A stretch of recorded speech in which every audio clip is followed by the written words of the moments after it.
आइए हम दावत सुखन देते हैं अपने बड़े ही अजीज और बड़े ही मुहतरम अपने करम फरमा मेरे कारवां मुकर्रिर शोले बयां हजरत मौलाना आफ्ताब आलम साहब नदवी दामत बरकतुम आलिया अताल अल्लाह बकाहू हजरत से गुजारिश है कि अपनी नासिहाना कलिमात से हम तमाम सामीईन की दिलों को मुनव्वर फरमाएं। अऊज़ु बिल्लाहि मिनश शैतानिर रजीम बिस्मिल्लाहिर रहमानिर रहीम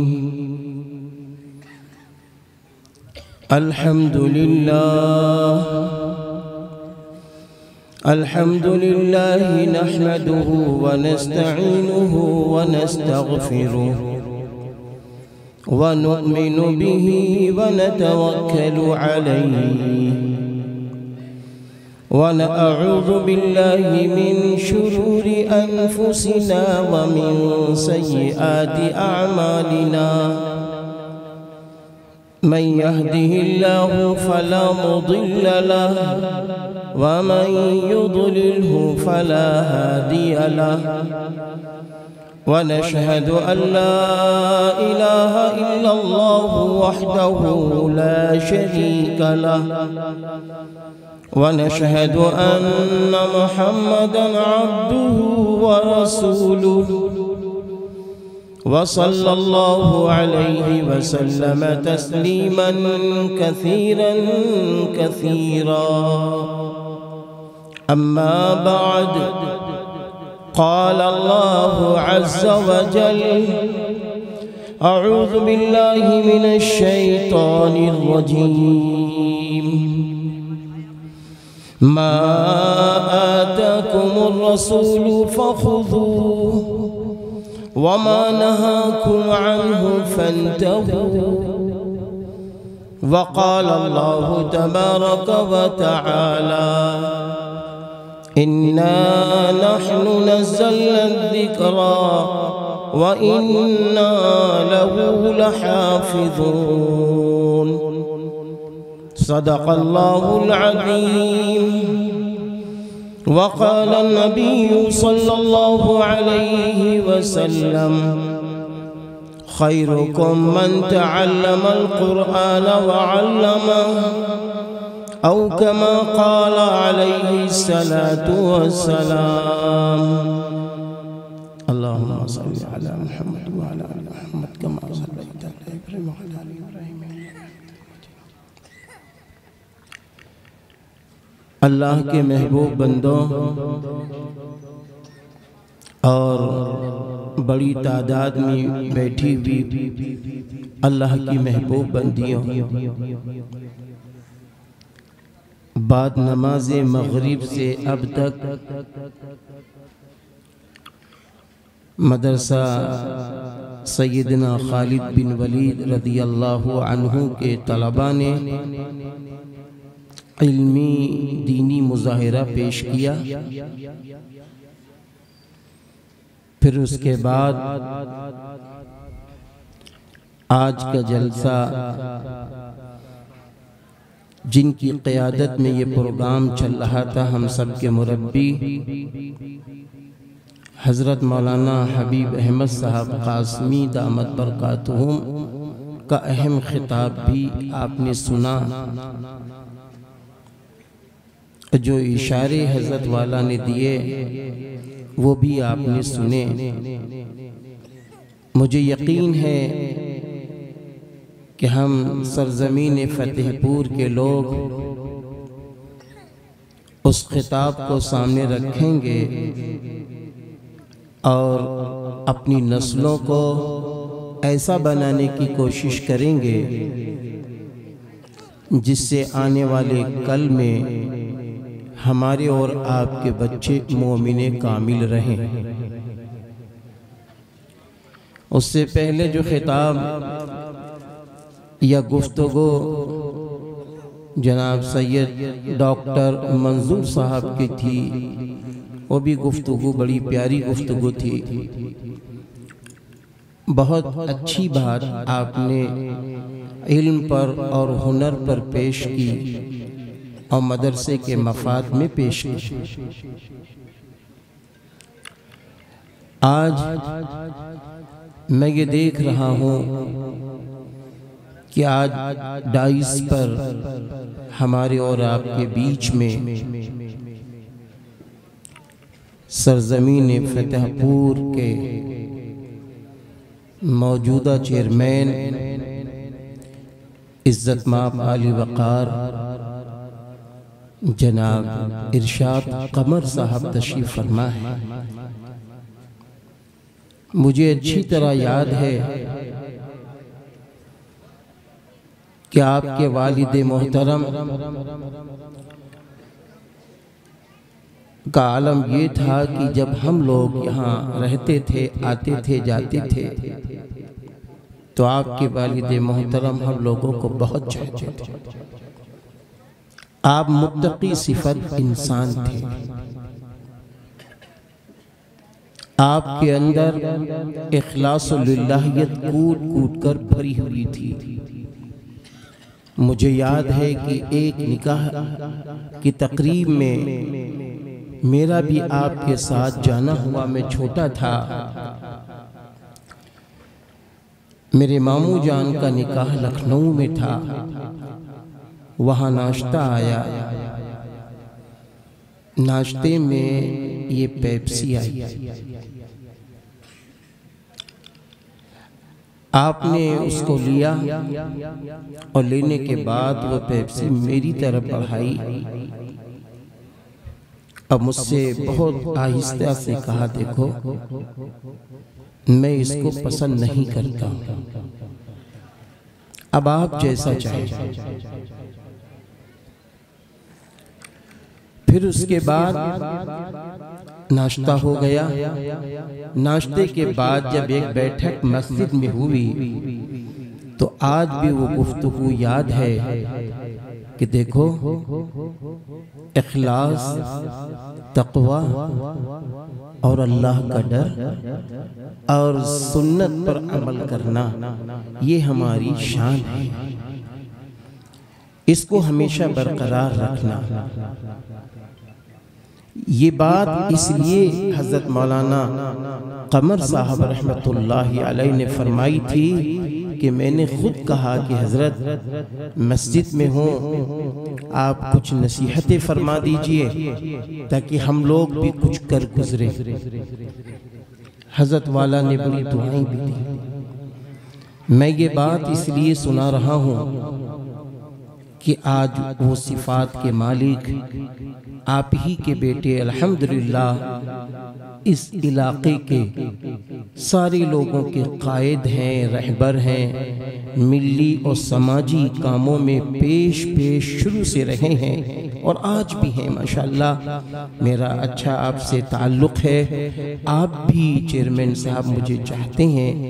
अल्लाह ताला से दुआ है कि आपके आने की बरकत से आपके अंडर में जितनी एरिया है, वो चाहे हमारा मुस्लिम समाज हो, चाहे हमारे हिंदू भाई हो, सिख भाई हो, ईसाई भाई हो, सभी को हक मिल जाए और सभी के चेहरे खिलखिला उठें और सबके घरों में खुशियां आ जाएं। ऐसी बातें मैं सुन रहा हूँ आपके हक में। अल्हम्दुलिल्लाह ये माहौल बना हुआ है। मेरे सामने एक और भी शख्सियत है, वो इज्जतमाब जनाब चौधरी वक़ार अहमद साहब हैं। आपकी भी शख्सियत एक नायाब शख्सियत है। आज का ये जलसा सदर मोहतरम जनाब हाफिज वक़ारी रफ़ीक अहमद नदवी साहब दामत बरकातुहुम की तवज्जो पर हो रहा है। उनका बड़ापन ऐसा आप देखिए कि जब हजरत का नाम आता है कि आप खिताब फरमाएं तो फरमाते हैं कि अभी हमारे छोटे और भी मौजूद हैं, पहले उनका खिताब हो जाए। आज के इस जलसे में आपके तहसील फतेहपुर के जनाब मौलाना नसीम अहमद नदवी साहब मद्दजिल्लु भी हैं, मेरे सीनियर साथी भी हैं। मैं तफरीह में एक जुमला कहता हूँ और वो हकीकत पर है कि मामू जान आप कैसे हैं, क्योंकि मैं आपका भांजा भी हूँ, मैं किसी का नाती हूँ। अल्लाह से दुआ फरमाए अल्लाह रब्बुल इज़्ज़त हमसे कुछ काम ले ले। मैं ये बातें इसलिए इस तरह कर रहा हूँ कि जब ये बच्चे छोटे छोटे थे तो हम मुस्तकिल यहीं रहते थे। अक्सर मेरा वक्त बचपन में यहीं गुजरा है। बहरहाल आज का ये जलसा इस्लाही मुआशरा और तालीमी बेदारी के नाम से मुनक़िद हुआ है। ये सामने का मदरसा है। हज़रत सैयदना खालिद बिन वलीद रज़ी अल्लाहु अन्हु इद मदरसे के बानी व नाज़िम जनाब हाफिज कारी अंसार अहमद साहब है। एक हकीकत है कि जब ये मदरसा तामीर नहीं हुआ था उससे पहले हम दोनों के मशवरे होते थे। यहाँ ज़मीन भी उस वक्त नहीं खरीदी गई थी। फिर अल्लाह ताला का निज़ाम कि अल्लाह ताला को काम लेना था तो हाफिज वकारी अंसार साहब से अल्लाह ने इतना बड़ा काम लिया कि आज यहाँ शुबा हिफ्ज़ भी कायम है, प्राइमरी दर्जात भी कायम है और तजवीद मखारिज के साथ बच्चे कलामुल्लाह पढ़ रहे हैं, याद कर रहे हैं। मैं दिल की गहराइयों से हज़रत वाला को मुबारकबादी देता हूँ। मेरे भाइयों और मेरी बहनों, देखो अल्लाह ताला ने हमें और आपको मुसलमान बनाया है, मुसलमान के घर में पैदा फरमाया है। ये अल्लाह का बड़ा एहसान है। अब हमारी जिम्मेदारी, आपकी जिम्मेदारी है कि हमें मुसलमान बनकर रहना है। हम डॉक्टर भी बनेंगे, हम इंजीनियर भी बनेंगे, हम प्रोफेसर भी बनेंगे, हम सियासी रहनुमा भी बनेंगे, हम अलगरज बहुत सारी डिग्रियों के मालिक भी बनेंगे। लेकिन सबसे पहले जो हमारा नाम अल्लाह ने रख दिया है वो है मुसलमान। वो है मुसलमान। मुसलमान किसे कहते हैं? मुसलमान उस शख्स को कहते हैं जिसकी जबान से कभी झूठ न निकले। मुसलमान उस शख्स को कहते हैं जिसके दिल में कीना, कपट, बुग़्ज़, अदावत ना हो। मुसलमान उस शख्स को कहते हैं जिसकी जबान से किसी को तकलीफ न पहुंचे। मुसलमान उस शख्स को कहते हैं जो अपने बड़ों का एहतराम करे, छोटों पे शफ़क़तें करे। मुसलमान उस शख्स को कहते हैं जो किसी भी धर्म का जानने वाला आ जाए, किसी भी मजहब का मानने वाला हो, उसका वो एहतराम करे। मुसलमान उस शख्स को कहते हैं जिसके पड़ोस में अगर मुसलमान रहते हो, हिंदू भाई रहते हो, दूसरे धर्म के लोग रहते हो, उसका वो इकराम करे, उनके बुजुर्गों का एहतराम करे। मुसलमान उस शख्स को कहते हैं जो गरीबों, यतीमों, बेवाओं, मिस्कीनों की मदद कर रहा हो। मुसलमान उस शख्स को कहते हैं जो बखील ना हो, सखी। मुसलमान उस शख्स को कहते हैं। आप सल्लल्लाहु अलैहि वसल्लम का इरशाद गिरामी है कि बखील से न अल्लाह खुश है न इंसान खुश होते हैं, और दूसरे बखील के लिए जहन्नम करीब है, जन्नत दूर है। आगे फरमाया आप सल्लल्लाहु अलैहि वसल्लम ने कि सखी से अल्लाह मोहब्बत करता है, सखी से जन्नत करीब है, सखी से लोग करीब हैं और सखी से जहन्नम दूर है। इसलिए हम मुसलमान हैं। हमारा दूसरा काम ये भी है कि हम सखी हो।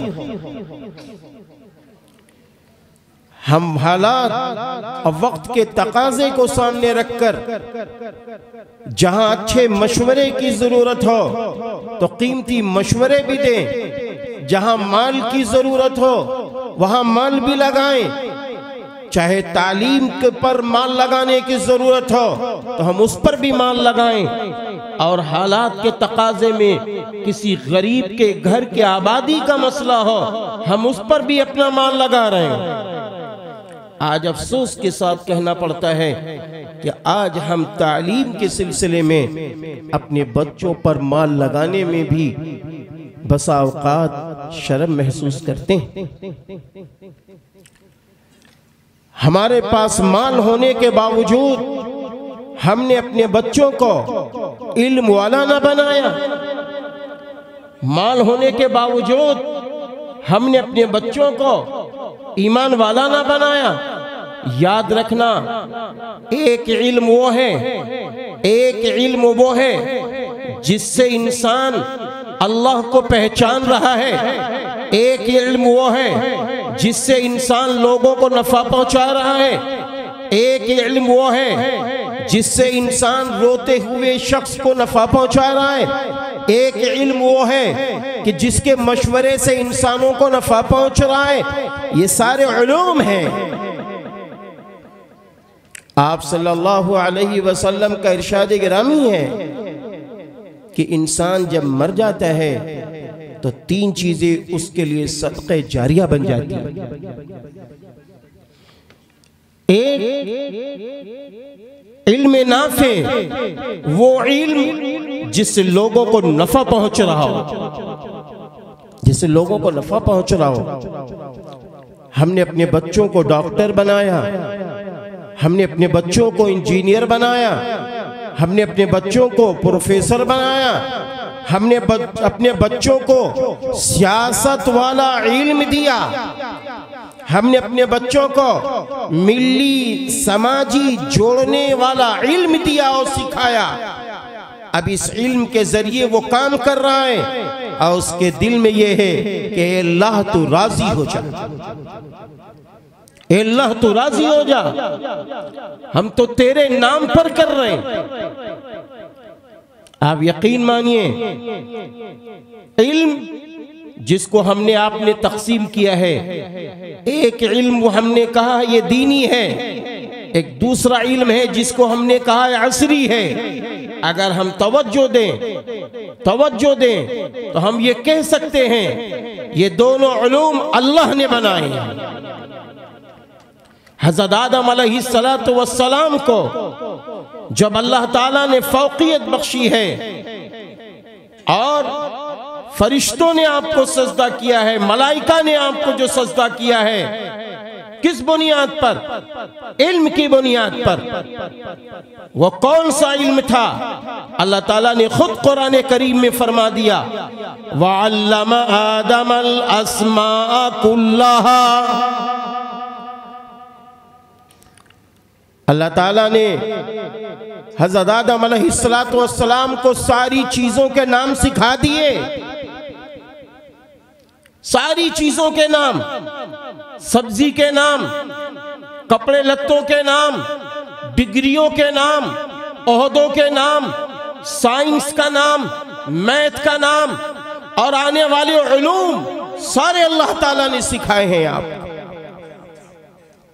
ये अल्लाह ताला ने आपको सिखाया है, सारे उलूम अल्लाह ने आपको सिखाए।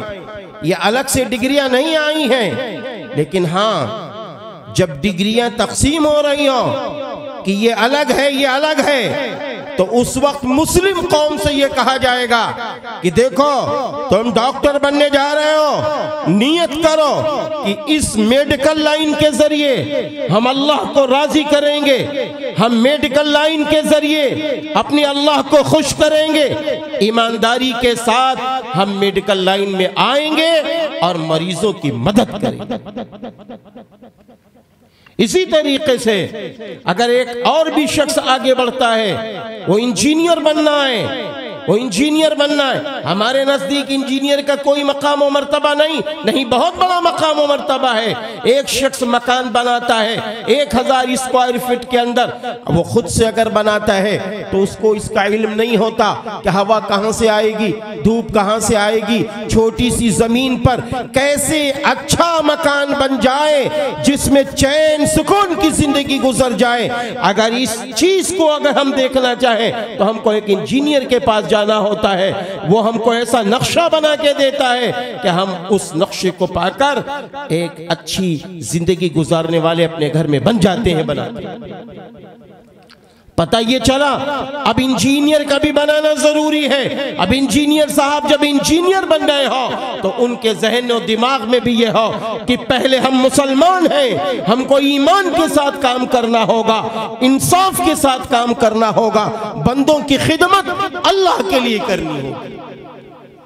ऐसा ही LLB का मसला है, वकालत का मसला है, ऐसा ही जज का मसला है। एक साहब ने कहा कि हम वकील इसलिए नहीं बन रहे, आजकल जानते हैं कि इसमें ऐसी ऐसी रकम होती है। मैंने कहा नहीं, हरगिज नहीं। आप वकालत कीजिए, आप अपने बेटों को वकील बनाइए, लेकिन पहले ये तय कर लीजिए, पहले ये भरोसा कर लीजिए कि हम पहले अपने बच्चों को मुसलमान बनाएंगे, ईमान वाला बनाएंगे, उसके बाद हम अपने बच्चों को वकील बनाएंगे, जज बनाएंगे। क्यों बनाएंगे? इसलिए कि ताकि इंसाफ के फैसले वो सुना सके, अदल के साथ फैसले सुना सके। कौन सुनाएगा अदल के साथ फैसला? कौन सुनाएगा इंसाफ के साथ फैसला? इसलिए आज जरूरत है कि हम मुसलमानों को इस तरफ भी बढ़ना है। जहां तक रही बात इसकी कि आज मदरसों का मदरसा है, याद रखना, जहां तक बात शोबा हिफ्ज की है, जहां तक बात आलिमत की है, जहां तक बात मुफ्ती की है, जहां तक बात फजीलत की है, हाँ ये बात बिल्कुल सच है कि अगर टॉपर कोई डिग्री हो सकती है, सबसे बड़ी अगर कोई डिग्री हो सकती है तो वो हाफिज कुरान की डिग्री हो सकती है। इसलिए कि हाफिज कुरान सबसे पहले रसूलुल्लाह सल्लल्लाहु अलैहि वसल्लम को अल्लाह ताला ने बनाया है। जब एक हाफिज कोई बनता है तो वो रसूलुल्लाह सल्लल्लाहु अलैहि वसल्लम की तरफ उसकी निस्बत हो जाती है और वो अपने आप को खुशनसीब समझता है, अपने आप को खुशनसीब समझता है। एक हाफिज कुरान, इसकी बहुत वैल्यू है।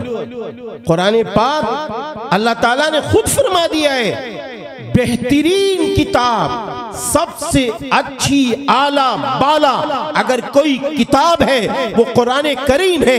अगर सबसे बेहतर कोई शहर है तो वो मक्कतुल मुकर्रमा है। अगर सबसे आला व बाला कोई नबी है वो हजरत मोहम्मद सल्लल्लाहु अलैहि वसल्लम है। अगर सबसे बड़े कोई फरिश्ते हैं हजरत जिब्रील अलैहिस्सलातु वस्सलाम है। तो अल्लाह ताला ने कलामुल्लाह को जो नाजिल किया है तो अरबी जबान में नाजिल किया है, और सबसे आला व बाला अगर कोई जबान है तो वो अरबी जबान है, वो अरबी जबान है। अरबी जबान जन्नत वाली जबान है, ये सबसे आला व बाला जबान है। और सबसे आखिरी किताब कलामुल्लाह, ये ऐसा कलामुल्लाह है, ये ऐसा कलामुल्लाह है जो इससे जुड़ता है, जो इससे जुड़ता है। अगर वो हाफिज बनना चाहे, उससे जुड़े, उसको याद करे तो ये हाफिज कुरान कहलाने लगता है। अगर कोई इसको समझना चाहे, अगर कोई इसके मानी को, इसके मतालिब को और इसके तर्जुमे को, इसकी तफसीर को और कुरान पाक के अहकामात को समझना चाहे, और जब कुरान पाक की ये PhD करता है तो आगे चलकर हदीस की किताबों को को पढ़कर ये आलिम बन जाता है, आगे ये फाजिल बन जाता है, आगे ये मुफ्ती बन जाता है। याद रखना यही वो कलामुल्लाह है, जिस कलामुल्लाह से जो जुड़ा वो आला व बाला और अपने वक्त का सबसे अच्छा इंसान बन गया। आप तारीख उठाकर देखिए, हजरत ईसा अलैहिस्सलातु वस्सलाम को अल्लाह ताला ने जब इस दुनिया में से उठाया था, उसके बाद तकरीबन 650 साल का ज़माना, ऐसा ज़माना आता है जिस ज़माने में कोई नबी, कोई पैगंबर, कोई रसूल नहीं आए। कोई नबी, कोई पैगंबर, कोई रसूल नहीं आए। आखिर में, सबसे आखिर में 650 साल के बाद जिनको अल्लाह ताला ने भेजा वो हमारे और आपके पैगंबर, सारे इंसानों के पैगंबर रहमतुल लिल आलमीन हजरत मोहम्मद अरबी सल्लल्लाहु अलैहि वसल्लम के ज़ाते गिरामी को भेजा, आपको मबऊस किया।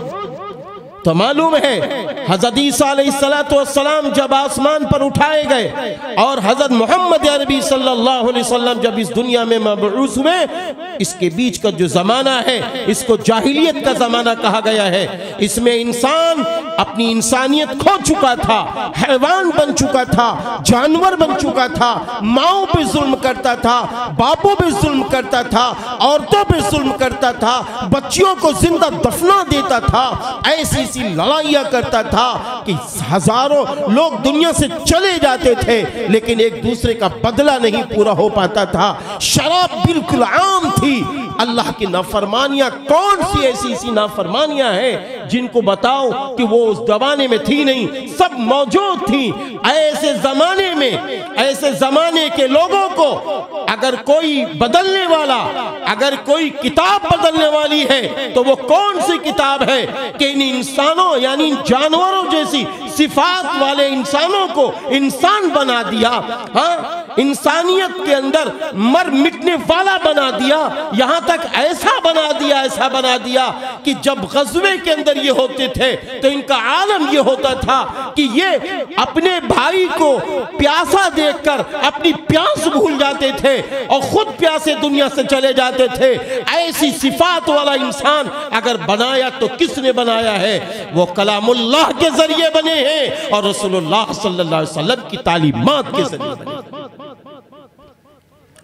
इसीलिए रसूलुल्लाह सल्लल्लाहु अलैहि वसल्लम ने खुद फरमाया, खैरुल कुरूनी करनी सुम्मल्लज़ीना यलूनहुम सुम्मल्लज़ीना यलूनहुम। बेहतर जमाना, सबसे बेहतर जमाना मेरा जमाना है। मेरे भाइयों, पता ये चला सबसे अच्छे लोग, सबसे अच्छा जमाना बरकतों वाला, रहमतों वाला, इज्जतों वाला, ईमान वाला, एक दूसरे की हिफाजत वाला, एक दूसरे के इज्जत को बचाने वाला। अगर कोई जमाना था जिस जमाने में चोरियों का नाम निशान भी नहीं होता था, जिस जमाने में अल्लाह की नाफरमानियां दूर दूर तक नहीं हो रही थी, वो जमाना रसूलुल्लाह सल्लल्लाहु अलैहि वसल्लम का जमाना था। और ये सारा का सारा मामला कुरान पाक के आने के बाद कुरान करीम से जुड़कर हुआ है, कुरान करीम को सीने से लगा के हुआ है। जिस अरब को कोई देखना पसंद नहीं करता था, उस अरब को लोग उस जमाने से आज तक ललचाई भरी निगाहों से देखने लगे। क्यों?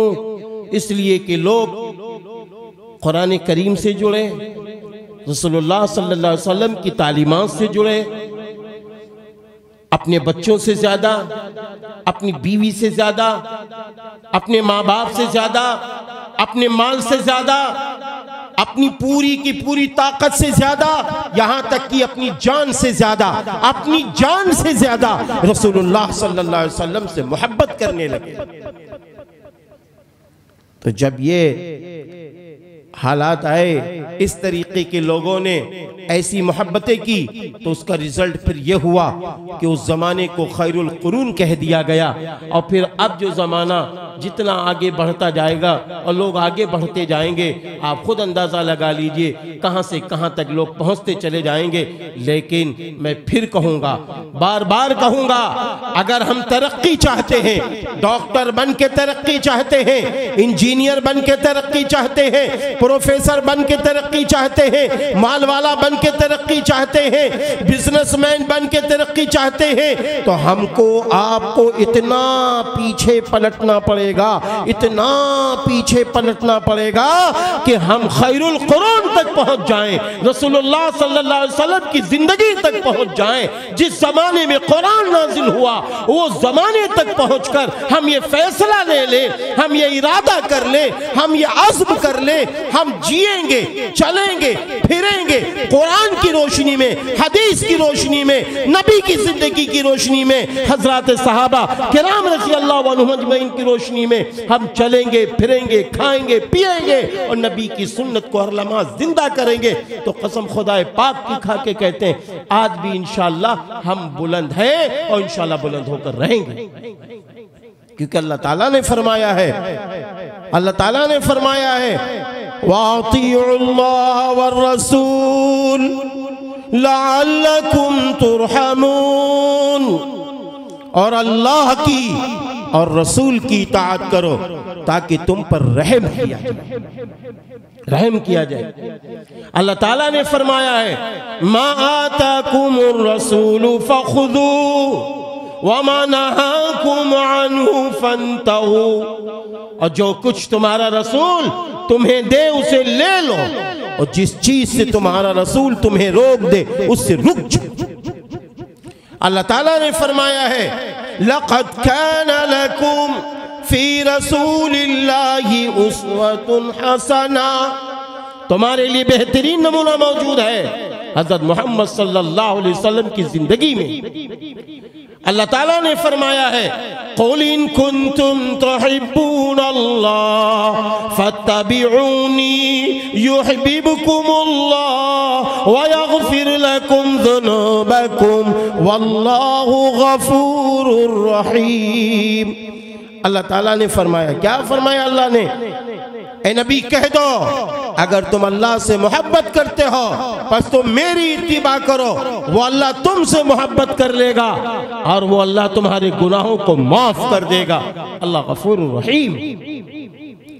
मेरे भाइयों अब आप अंदाजा लगाइए, आप गौर कीजिए, आप सोचिए और समझने की कोशिश कीजिए कि हमारी कामयाबी किस में छुपी है, हमारी नाकामी किस में छुपी है।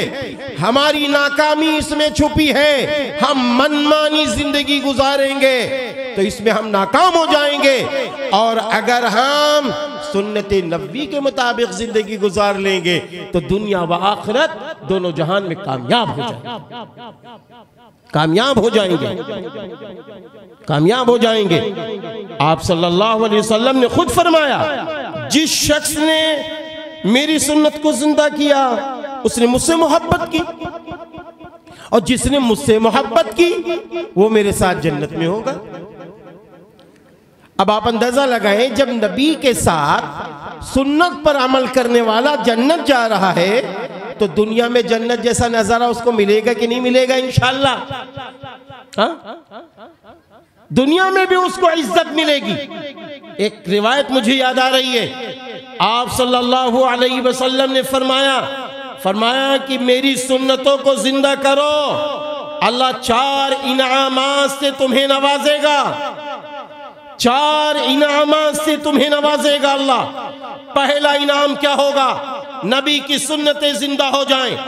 जैसे नबी खाते थे खाना ऐसे हम भी खाने वाले बैठ के खाना खाने वाले बने। हम कितने भी माल वाले हो जाएं, हम कितने भी खरबपति हो जाएं, लेकिन हम नबी की सुन्नत को छोड़ नहीं सकते।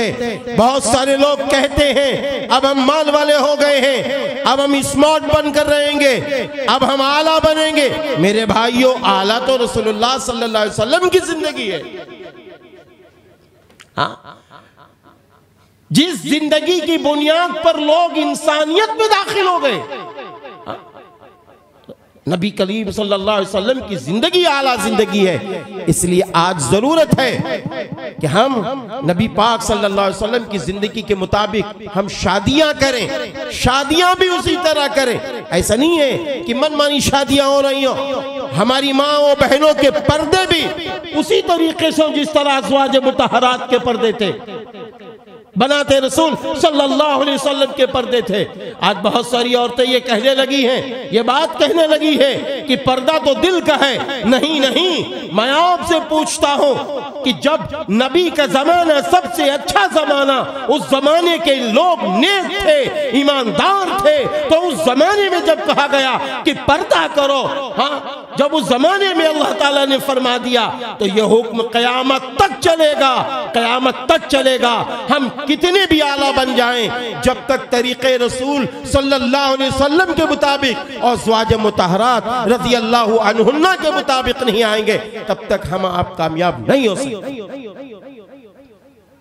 ठीक है, हम अपनी बेटियों को तालीम के लिए भेजेंगे, ठीक है, हम अपनी बेटियों को आला तालीम याफ्ता बनाएंगे, लेकिन हमारी ये कोशिश हो, हमारी ये फिक्र हो, हमारी ये सोच हो, हमारी बेटी घर से निकल रही हो तो सुन्नत नबवी के साथ निकल रही हो, अज़वाज मुतहरा के वाले लिबास पहन के निकल रही हो।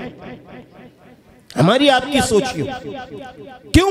इसलिए कि कामयाबी के लिए अल्लाह ताला ने जो राह दिखाई है वो सुन्नत नबवी के मुताबिक चलने में है। हाँ, इसीलिए अल्लाह ताला ने कुरान में फरमाया वअंतुमुल आलऊन इन कुंतुम मुमिनीन, और तुम ही बुलंद होगे अगर तुम मोमिन हो।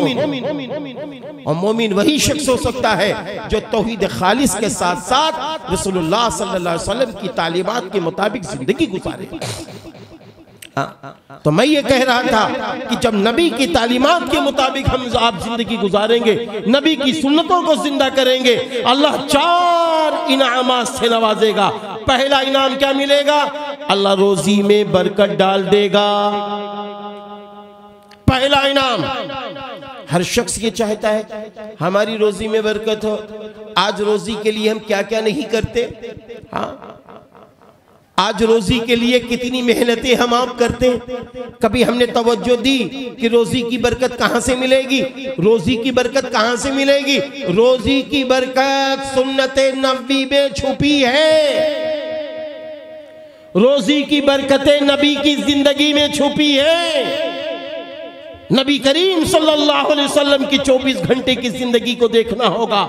मेरे नबी मक्कतुल मुकर्रमा में जिंदगी गुजार रहे हैं, मदीना मुनव्वरा में जिंदगी गुजार रहे हैं। मेरे नबी की जिंदगी कैसी थी? आप 5 वक्ता नमाज पढ़ रहे हैं। पुख्ता कर देगा, ऐसा पुख्ता कर देगा कि कोई हमारा आपका ईमान ठग ना पाएगा। आज आप देखिए, अल्लाह ना करे, अल्लाह माफ फरमाए, कितने लोग ईमान से दूर हो गए। आंखों की देखी बातें हैं, ढकी छुपी कोई बात तो है ही नहीं।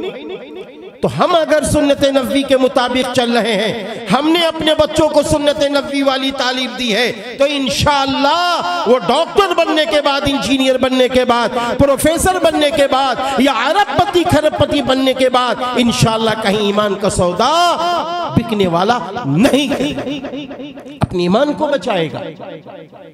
क्यों? इसलिए कि रसूलुल्लाह सल्लल्लाहु अलैहि वसल्लम ने फरमाया दूसरा इनाम ये मिलेगा, दूसरा इनाम ये मिलेगा, अल्लाह ताला की तरफ से क्या है? दीन में पुख्ता कर देगा। तीसरा इनाम, तीसरा इनाम मालूम क्या है? अल्लाह ताला फुस्साक, फुज्जार और हासिदीन की दिलों में डर, खौफ और दबदबा डाल देगा। दबदबा डाल देगा, दबदबा पैदा हो जाएगा।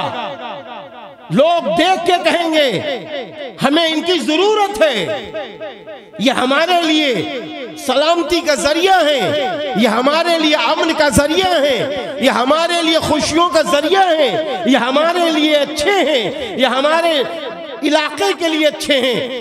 लोगों की जबान पे ये जुमले आने लगेंगे, लोग मोहब्बत करने लगेंगे, लोग दौड़ पड़ेंगे कि इनकी हमें जरूरत है।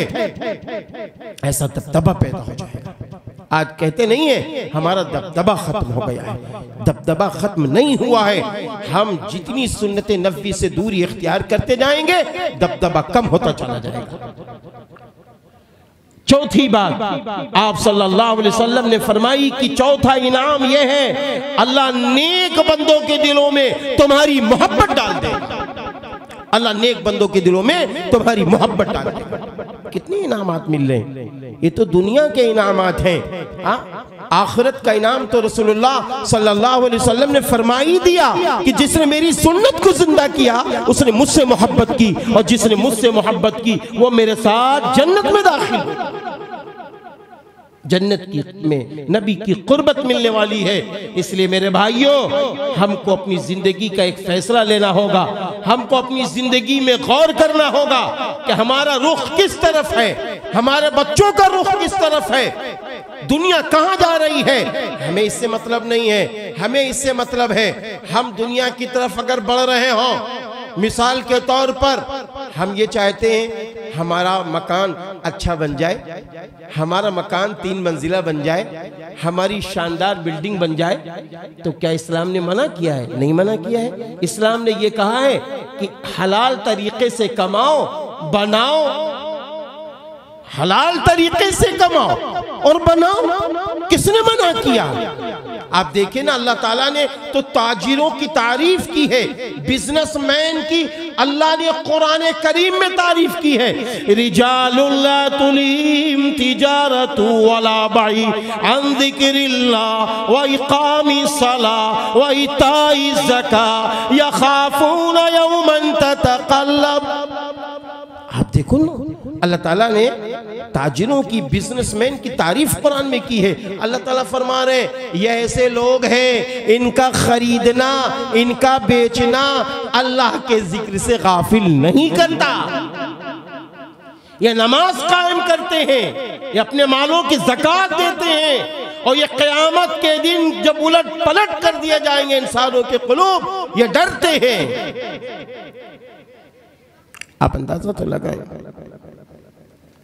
ये सिफात होनी चाहिए ताजिर के अंदर कि वो बिजनेस कर रहा है, दुकान पर बैठा हुआ है, दुकान पर बैठा हुआ है, अजान की आवाज आ गई, अल्लाहु अकबर अल्लाहु अकबर।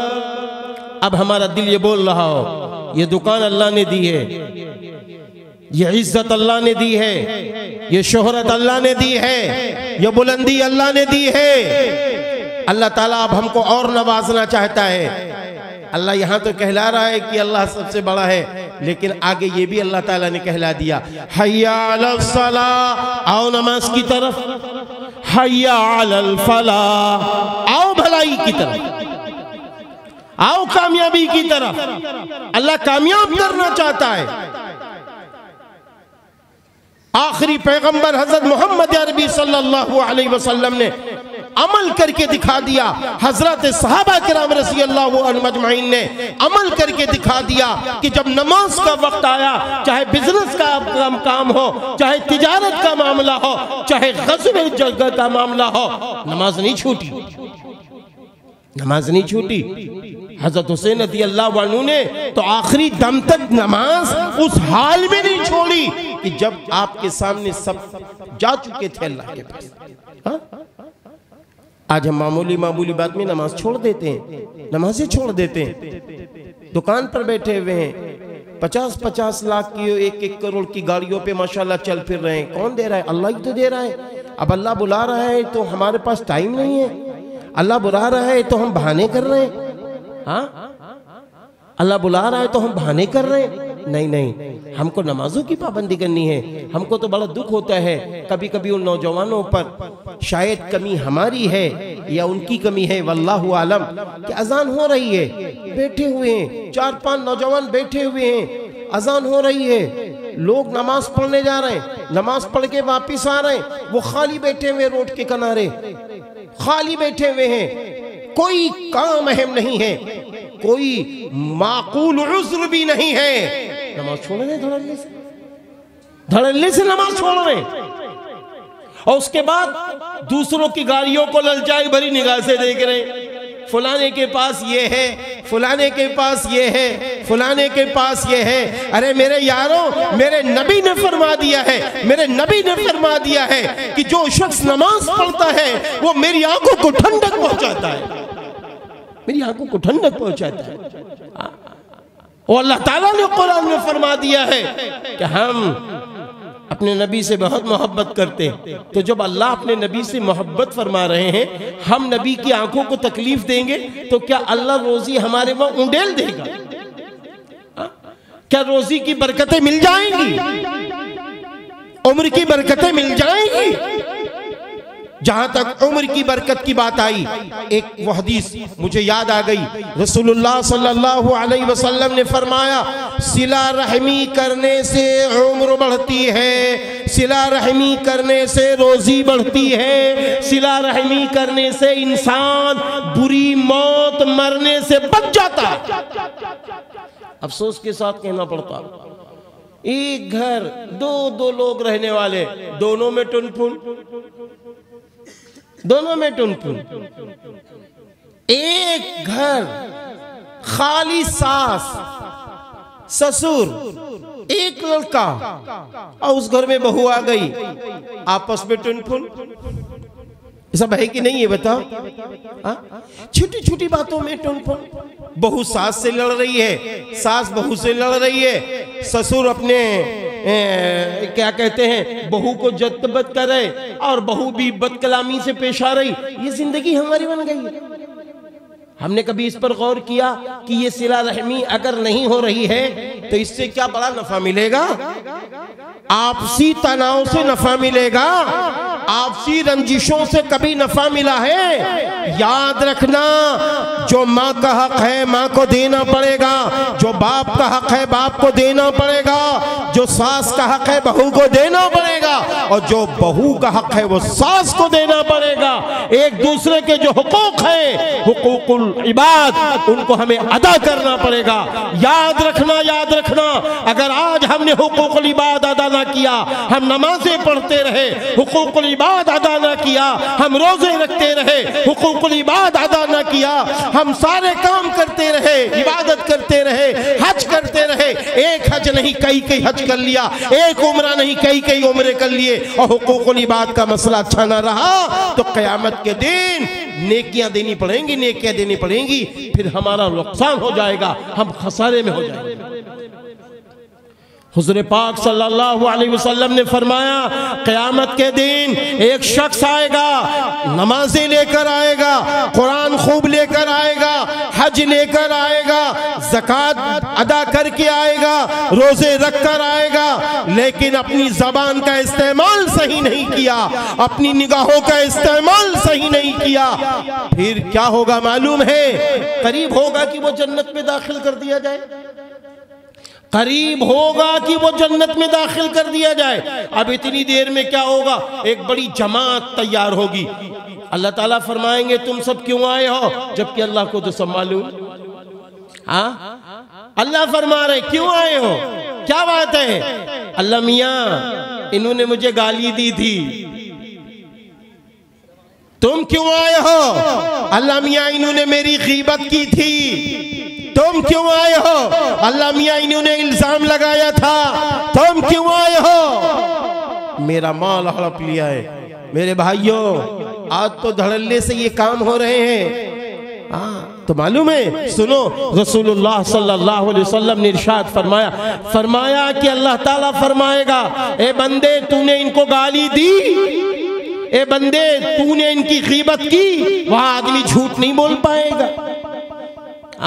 यहाँ तो झूठे गवाह भी बना सकते, वहां आदमी झूठ नहीं बोल पाएगा। अल्लाह ताला ने खुद कुरान करीम में फरमा दिया, यासीन शरीफ में, अल यौमा नख्तिमु अला अफ़वाहिहिम व तुकल्लिमुना ऐदीहिम व तशहदु अर्जुलुहुम बिमा कानू यक्सिबून। आज हम उनके मुंह में मोहर लगा देंगे, उनके दोनों हाथ हमारे सामने बोलना शुरू कर देंगे, उनके दोनों पैर जो दुनिया में काम क्या करते थे गवाही देना शुरू कर देंगे। कहां जाएंगे हम? कुरान करीम में दूसरी जगह है कि उनका पूरा का पूरा जिस्म अल्लाह की बारगाह में बोलेगा, गवाही देगा।